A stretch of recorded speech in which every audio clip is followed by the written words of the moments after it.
Muy bien, continuamos. Esta es la última parte del parto y lactancia, ¿sí? Bueno, estaba mostrándoles cuando se nos cortó la clase que hay maniobras que se deben hacer para facilitar la expulsión. Una de ellas es la episiotomía y consiste en hacer 1 o 2 pequeños cortes alrededor del orificio vaginal para ayudar a que salga la cabecita del bebé, y luego el primer hombro y el resto del cuerpito. Y acá lo que está haciendo el obstetra es facilitar, evitar el desgarro del orificio vaginal, bueno, ejerciendo un poquitito de presión sobre, bueno, para que salga la cabecita, digamos, sin que se rompan los tejidos de la apertura vaginal, que normalmente se recomponen, por supuesto, pero evitar el desgarro, porque si no quedan, bueno, sin ejercer tensión luego, lo cual dificulta, por supuesto, el placer sexual y algunos otros inconvenientes. Acá está la práctica de la episiotomía. Y luego del alumbramiento, luego de la expulsión, se debe cortar el cordón umbilical, porque si no trae, por supuesto, consecuencias. Ya no debe circular la sangre materna por el feto y tiene que iniciar la expansión de sus propios pulmones para respirar ahora, tomar el oxígeno y eliminar el CO2 con su propio sistema respiratorio. Así que se pinzan o anudan el extremo, digamos, del cordón umbilical. Y esto que les estoy mostrando aquí es lo que se denomina la placenta previa, que quiere decir la placenta estando antes que el feto. Con lo cual, en esta placentación previa, que es total, está obstruyendo totalmente el canal de parto. En el momento de la expulsión, la cabeza del feto contra la presión que ejerce el útero van a aplastar el cordón umbilical y por lo tanto van a interrumpir la circulación hacia el feto. Por eso es que no puede prolongarse tanto la salida o expulsión del feto por el canal. Rápidamente, cuando el feto ya ha salido por el canal de parto, se corta el cordón, ¿no es cierto? Y se debe insuflar aire en los pulmones, lo cual hace el feto por sí mismo y dilata los pulmones. Pero en este caso se va a encontrar con que debe romper la placentación para poder salir. Por eso la placentación previa, sobre todo total, como en este caso, es de riesgo y normalmente se indica, digamos, la expulsión por vía quirúrgica, o sea, la operación cesárea. También hay placentaciones previas parciales, donde apenas rozan, digamos, el canal de parto. Bueno, y esto les quería hacer un breve comentario, porque ustedes saben que del cordón umbilical se obtiene una muestra de células madres que van a servir luego para probablemente la restitución de órganos, parte de órganos u órganos completos hoy, de ser necesario. En este caso dice diferentes formas en que se obtienen las células madre, ¿no? Si ustedes se fijan, se pueden obtener directamente tomando una célula del adulto, por ejemplo, de la piel, se la enuclea, o sea, se saca el núcleo adulto, porque en el núcleo adulto los genes han sido inhibidos, inhibida su expresión, porque ya el adulto va inhibiendo la expresión para solo dejar que se expresen los vitales y los de piel, pero inhibiendo los de otros órganos. Entonces hay demasiadas restricciones en los genes de un adulto. Entonces se tiene la información citoplásmica, pero se lo enuclea para sacar las restricciones de este núcleo. Entonces se le transfiere a esta célula el núcleo original embrionario que tiene todo el potencial de dar cualquier célula del organismo. A esta célula, con el núcleo sin restricciones, digamos, se las cultiva in vitro y se obtienen agregándole a diferentes cápsulas con diferentes células, agregándoles, si se recuerdan, factores de diferenciación, factores de crecimiento que van a hacer que de estas células aparezcan distintas células de distintos tejidos. Y eso es lo que se cultiva y se puede inocular en el adulto que le esté haciendo falta esta célula. En el segundo caso, lo que se hace es obtener óvulos y espermatozoides de dos adultos, generar embriones in vitro que tienen, por supuesto, ellos, todos esos blastos, células embrionarias son pluripotentes. Se sacan células embrionarias, se las cultiva y de nuevo se obtienen diferenciaciones de células o distintos posibles tejidos para implantar en el adulto. Aquí ya hay una mezcla genética de dos aportantes, por lo tanto a veces puede haber rechazo al ser implantado en el órgano. Cuando digo ser implantado, ¿qué quiero decir? Que si cualquiera de estos adultos tuvo, por ejemplo, un problema hepático o pancreático, de lo que se va a tratar de obtener aquí es células embrionarias que tiendan a la línea hepática o pancreática. Entonces, estas son las células que se le inyectan al órgano dañado, por ejemplo el hígado, y esas células nuevas, totipotentes, pero ya diferenciadas en algún grado de diferenciación hacia el hígado, generan tejido hepático nuevo. Bueno, en un caso, a partir de una célula del adulto que está requiriendo el tratamiento, generando una célula con un núcleo renovado, digamos. En este caso, a partir de embriones generados en parte por esta persona. Luego tenemos la típica, digamos, de los dos que están necesitando, digamos, tratamiento con células madre. Se obtienen células madre embrionarias del cordón umbilical, se cultivan y una vez diferenciadas se trasplantan a los destinatarios o el destinatario de estas células madre.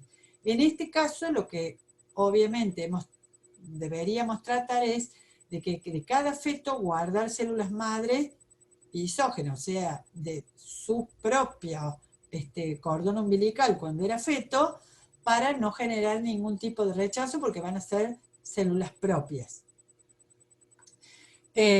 Finalmente, se pueden obtener de algunos tejidos, no todos, acá los tienen destacados, de, por ejemplo, el hígado, del intestino grueso, de, por supuesto, médula ósea roja y demás, células madres del propio adulto, que es lo que más se hace hoy, se sacan como si fuera una extracción con una jeringa y una aguja gruesa, o sea que el procedimiento es muy sencillo, se cultivan y se vuelven a colocar en el órgano que necesita ser inoculado con células madres renovadas.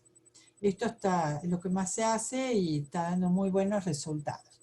Y finalmente, un paso más del anterior es obtener células de médula ósea, reprogramarlas, que significa hacerles tratamiento in vitro con la información que queremos que porten, y a esas células inocularlas, o sea que estarían algo tratadas previamente a ser inoculadas. Y eso también se hace mucho hoy. Bien.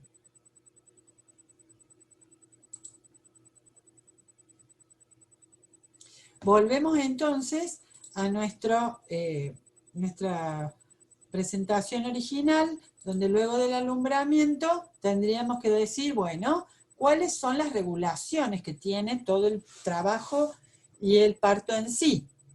Bueno, dijimos que el inicio del trabajo de parto podía ser compartido o de una de las dos partes, luego generando el borramiento o el estiramiento, involucradas la oxitocina, las prostaglandinas y generando las retroalimentaciones o feedback necesarios. Repasemos. Primero, no sabemos bien quién, pero alguien hace que el feto girado comience a desplazar su cabeza hacia el cérvix uterino de la madre, estirándolo. Con esa dilatación, ese estímulo del estiramiento es captado por, obviamente, las neuronas del tejido nervioso que están en ese cuello uterino cérvix. Esas neuronas del estiramiento, o sea, receptores mecánicos, sale por nervios o axón e ingresa a la médula, ingresa al sistema nervioso central de la madre, y eso va a desatar una serie de estímulos hacia el útero. Pero también hay un reflejo local, el estiramiento del cuello por neuronitas que van a parar al miometrio, o sea, al músculo uterino, desatan el reflejo de la contracción uterina. El otro reflejo más largo, sigamos con lo corto. Ahí el miometrio recepta las órdenes, o factores neuronales contrayéndose. Pero esta contracción uterina empuja más al feto, encajando más la cabeza en el cuello uterino. Por eso hay una retroalimentación positiva en donde más estiramiento del cuello, más oxitocina liberada en la neurohipófisis, más contracción, más empuje de la cabeza del feto, y esta era una de las retroalimentaciones positivas que habíamos visto. Pero no olvidemos que también más contracción uterina hace que aparezcan más prostaglandinas en este miometrio, y las prostaglandinas generan mayor contracción y también generan estimulación del dolor que también siente la mamá. Entonces, la estimulación de tantas contracciones van haciendo avanzar la cabeza del feto hacia el canal de parto y ya provocando la expulsión. Cuando nace el bebé y ya no está estirando el cuello del útero ni está en la vagina, corta entonces el estímulo de la oxitocina y entonces se deja de contraer el útero. Bien, entonces con esto hemos terminado lo que sería parto. Ahora vamos a la regulación de la lactancia.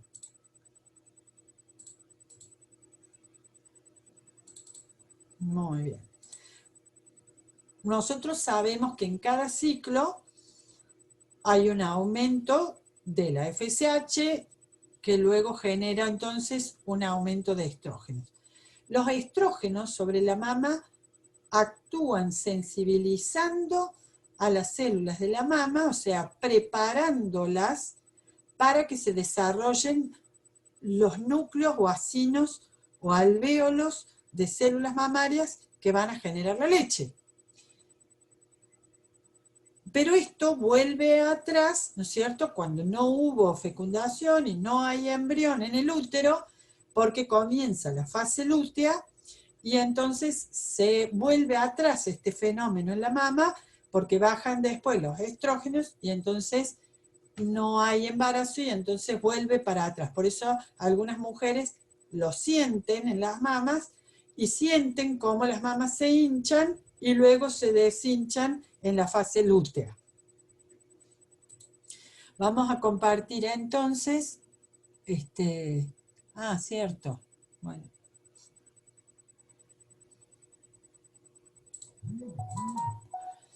Les voy a compartir entonces, antes de terminar con esto del parto e ir a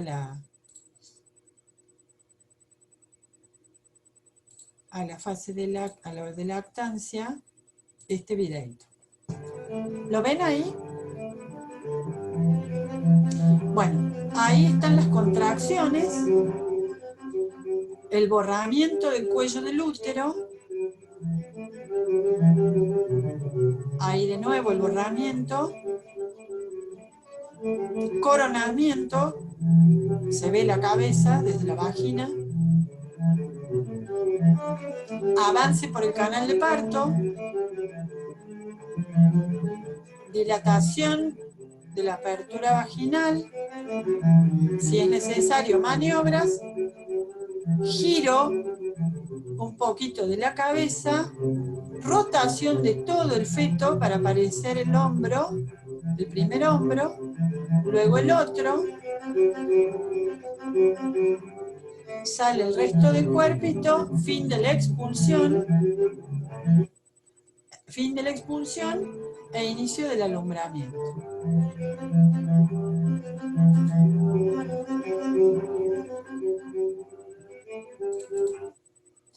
En este, que es muy similar, van a observar prácticamente lo mismo, pero con la visión desde los huesos púbicos.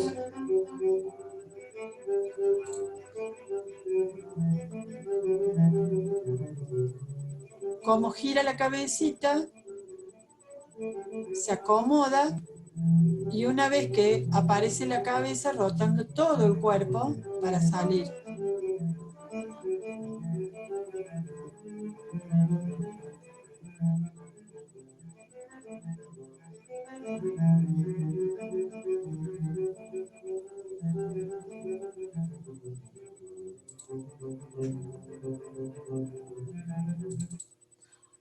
Y ahora, díganme si lo siguen viendo, esto es un alumbramiento real.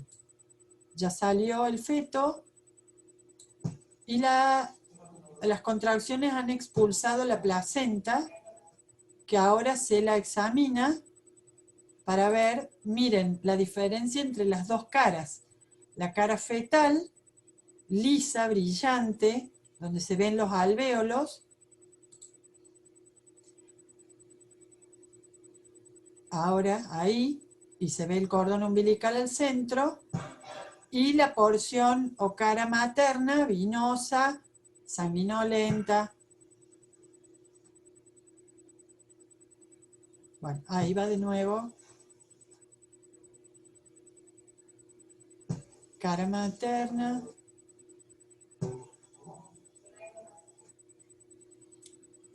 Alvéolos y cara fetal.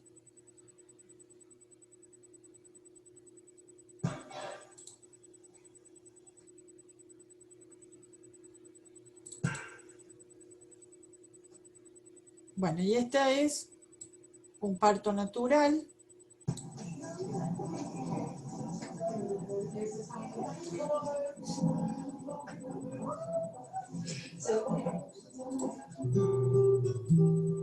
A ver. No sé. Already occurred. As the head descends further, it internally rotates. A ver, no, este no. porque este lo va a impresionar un poco.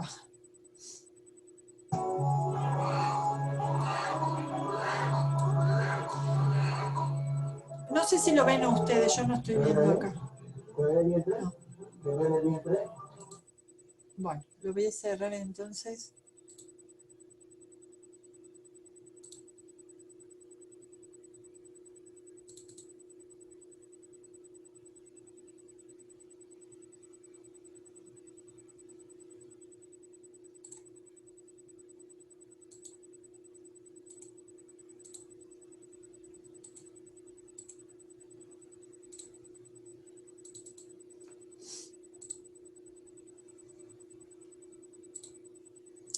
Bueno, no se me estaría dando esto de reproducir el resto de los videos. A ver.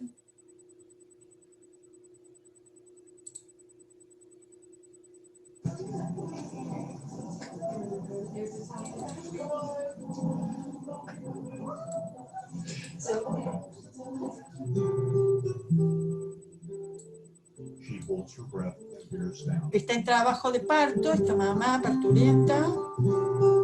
Descent and flexion have already occurred. As the head descends further, it Ya ha hecho el coronamiento.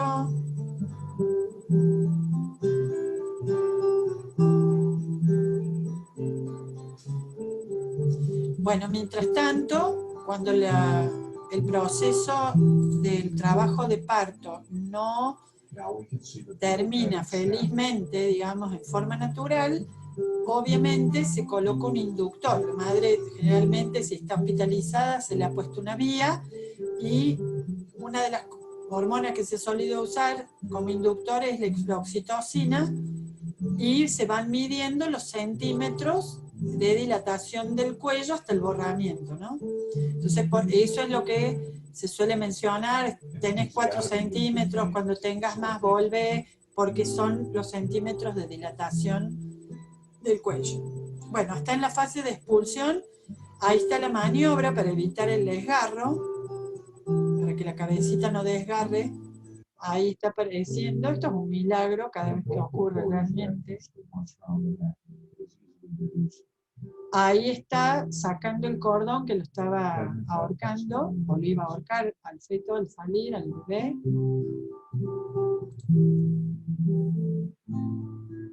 Estas maniobras son muy delicadas porque rotarle la cabeza mal al bebé puede desnucarlo, por supuesto.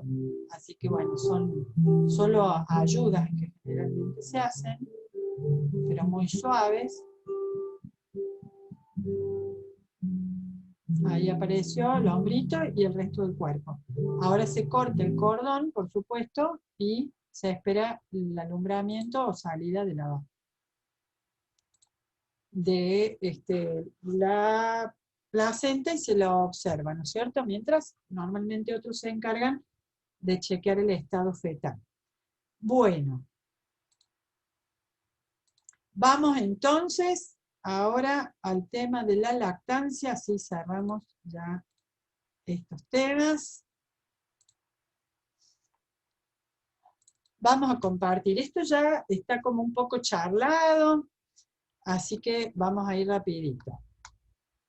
Solamente para agregar, porque ya han hablado también Federico y Luis de este tema, el desarrollo de las mamas desde la pubertad viene dado por la aparición de dos hormonas gonadales que antes no estaban, que eran los estrógenos y la progesterona, ¿no? Bien, este es lo que ustedes tienen en Silverton, en el nuevo, todo lo que es el desarrollo y ciclo mamario, que uno podría decir, y la lactancia que la tienen en este gráfico, en este caso la derecha. Y los que están trabajando con Silverton viejo lo tienen separado. ¿Qué es lo que vamos a decir acá? Que en el momento en que aparece la pubertad con los estrógenos, por primera vez van a desarrollarse y notarse el volumen de las mamas. ¿Qué es lo que pasó ahí? Lo que pasó es que antes en la niña lo único que había era una red de conductitos, nada más. Los conductitos galactóforos, galactoleche, o sea, los que llevan la leche. No había distinción entre conductos y células secretoras de leche, porque las células secretoras de leche aparecen desde las células de los conductos, diferenciándose como grupitos de células lactógenas, o sea, generadoras de leche, por la influencia de los estrógenos y de la progesterona. Y luego la prol, que sería la prolactina. Entonces, cuando la niña se desarrolla, algunas células de los conductos se van a desarrollar en alvéolos o acinos de leche, y el resto queda como conductos que se reúnen en un conducto galactóforo principal, que es el que aparece como un puntito o un orificio pequeño en el centro del pezón. Acá hay lo que se llama el lenguaje vulgar, que quiere decir popular, no científico, le dice pezón a todo. En realidad el pezón es esta estructura con más endurecida, saliente, que está en el centro, y la areola es la parte pigmentada circular. Entonces la areola tiene al centro el pezón, pero la gente le dice pezón a todo. Entonces, el bebé, ¿dónde coloca sus labios para succionar? En el pezón, y presiona contra la areola. Entonces, succiona el pezón, haciendo que la leche discurra por el conducto galactóforo central o principal y salga hacia su boca. Volviendo a la niña en desarrollo, por primera vez, bajo el influjo de las hormonas, se forman los alvéolos o acinos secretores de leche. Se desarrollan más los conductos y comienza por influencia estrogénica a reservar tejido adiposo por debajo. Por eso también se genera el abultamiento de la mama. ¿Por dónde? Todo esto ocurre arriba del músculo pectoral mayor. Bien, entonces, ¿cómo se genera la estructura mamaria? Se genera con lobulillos secretores, que serían estos lóbulos mamarios con lobulillos secretores o unidades, y en cada una de ellas que se observa uno de estos, o dos o tres de estos mirado y cortado, se observa que de las células que eran de los conductos se diferenciaron estos acinos o alvéolos secretores de leche, y las células se cargan de secreción, y si no hay embarazo, que es lo que normalmente ocurre en todos los ciclos, esto se vuelve a deshinchar, digamos, o se vuelven las células a un estadio sin cargarse de secreción.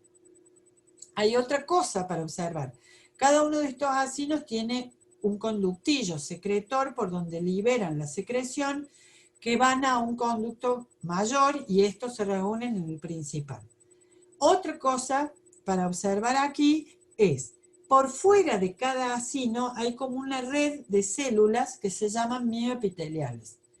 Son células que por fuera son epiteliales, planas, pero a la vez son contráctiles, como si fueran un musculito liso. Estas células mioepiteliales son sensibles y tienen receptores a la eyección de la leche, o sea, a la oxitocina de hipófisis posterior. Entonces, cuando hay oxitocina, estimula a estas células que al contraerse hacen esto. Entonces hacen como una especie de ordeño, sacando la leche hacia los conductos. Por eso cuando la mamá amamanta, es porque hay oxitocina circulante, que ya quedó circulante del parto, y que se sostiene alta, haciendo que se produzca la eyección de la leche y salga de la mama. Y la prolactina lo que hizo fue hacer que estas células se carguen de más leche y que la liberen hacia afuera. Entonces, en un ciclo normal de no embarazo, los estrógenos estimularon a estas células a formar acinos secretores. Al haber parto, digamos, antes de que venga el parto, o sea, del feto término, la prolactina carga a estas células de leche que la puedan liberar a los conductos. Y producido el parto, la oxitocina hace que se eyecte, es decir, que las células mioepiteliales la obliguen a salir hacia la boca del bebé por el pezón. Espero que eso quede claro, es todo un juego hormonal.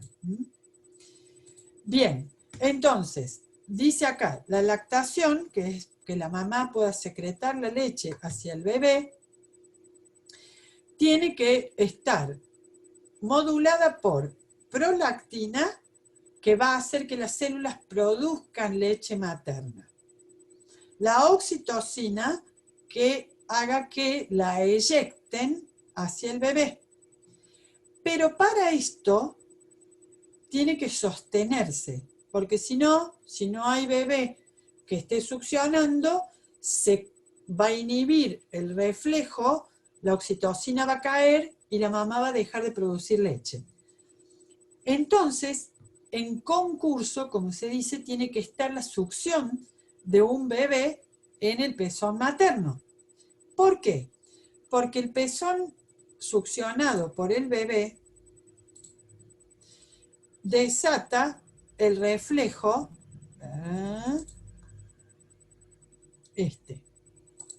El bebé succiona en el pezón materno y presiona sobre la areola. Ahí la mamá lo siente. ¿Por qué? Porque tiene neuronas táctiles. Y esas neuronas táctiles están con su axón llevando esa información por la médula espinal de la mamá y llegando a los centros nerviosos superiores. Entonces, llega la información a los centros superiores y estos, por un lado, la mamá va a ser consciente de que está amamantando en la corteza cerebral. Y por otro lado, también la información va a llegar al hipotálamo. El hipotálamo, si las células están maduras en el hipotálamo, las que están involucradas en esto, van a liberar por hipófisis posterior la oxitocina. Aumenta en sangre la oxitocina trabaja en la mama sobre las células mioepiteliales y eyecta la célula hacia el bebé.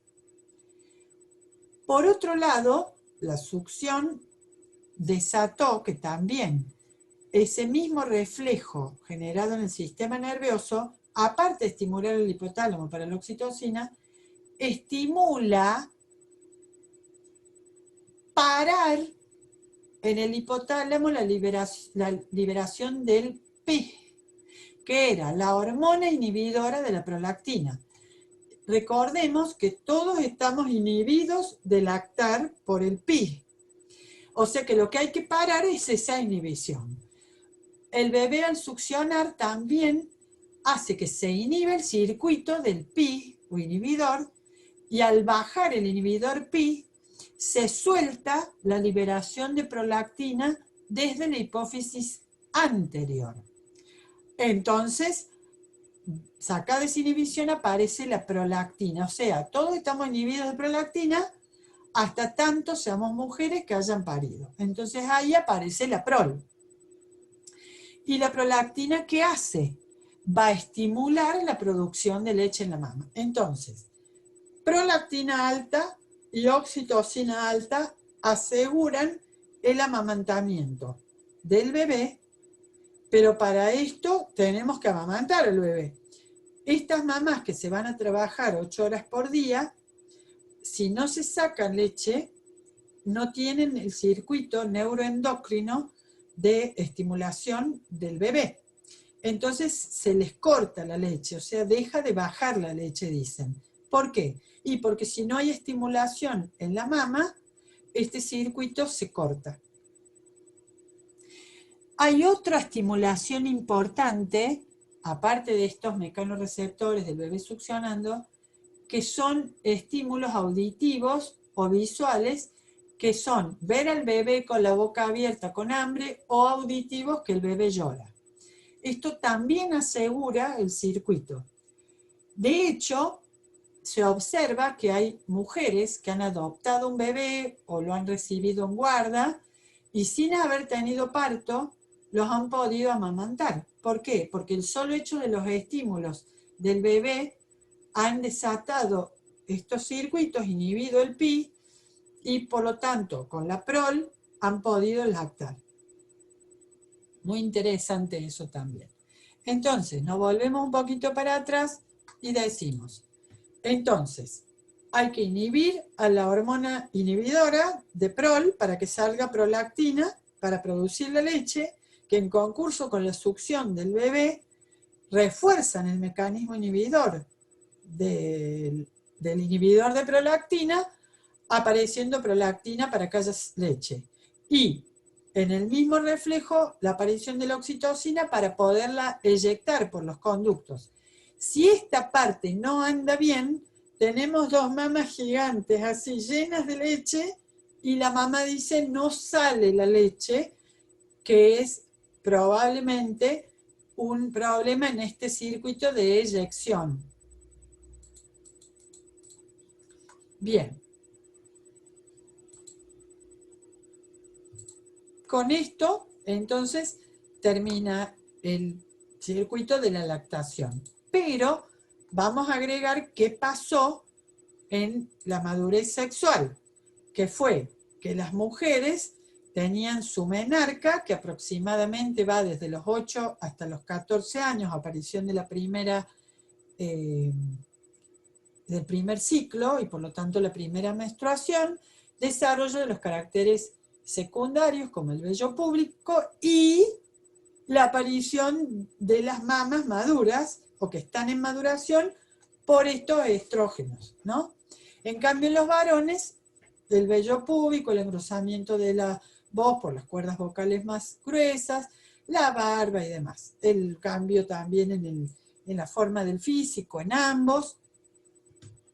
Y aparece, por supuesto, la producción de gametas en ambos. Bueno, esto lo vimos, que era el cese de los ciclos por envejecimiento, que sería básicamente por detención del ciclo ovárico, que a su vez responde a una detención en el ciclo de las gonadotrofinas estimulando el ovario. Y si el ovario paran los ciclos en el endometrio, en el útero y también los cambios del epitelio de la vagina.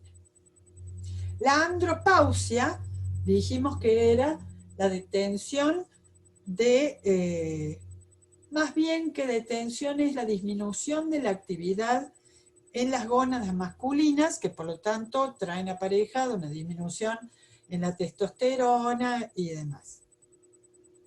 Esto es variable, en general los varones no tienen por qué dejar de producir espermatozoides, pero sí baja la cantidad en la mayoría de ellos, y en muchos de ellos baja la calidad del semen, o sea, menos espermatozoides bien móviles o con malformaciones, 2 colas o 2 cabezas, o que no se mueven,